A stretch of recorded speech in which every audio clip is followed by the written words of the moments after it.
మూర్తి గారు చెప్తూ ఇది ముందు నుంచి అనుకున్నదే మేము అనుకున్నట్లే అనుకున్నది ఇదే వచ్చింది సినిమా అని. ఒక డైరెక్టర్ గా మీ కన్విక్షన్ ఏంటి ఇలాంటి సినిమా అని జనాలు ఎలా మెప్పించుదాం? అదే అండి, ఒక ఇంతకుముందు ఆయన అన్నట్టు ఒక ఫ్యామిలీ ఎంటర్టైనర్ తీద్దాం అనుకున్నాము, కంప్లీట్గా ఫ్యామిలీ వచ్చి చూసి ఎంజాయ్ చేసేటట్టు. సో వాళ్ళకి ప్రామిస్ చేసినట్టు వాళ్ళకి ఆ సినిమా ఇద్దామనేదే మా అల్టిమేట్ గోల్ అనమాట. అంతే. ఈ డైరెక్టర్స్ ఫుడ్ కోసం కర్రీ పాయింట్ల కోసం ఎగబట్టడం అనేది నిజంగా ఉందండి.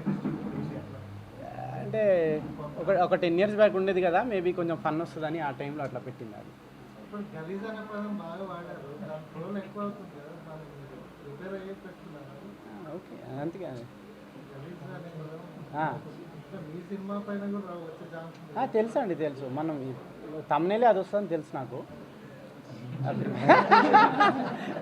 తెలుసు రెడీగా ఉంటారు అది వాడడానికి అని తెలుసు. బట్ నాకు అనిపించిన సీన్లో అది కుదురుతుందని పెట్టాను.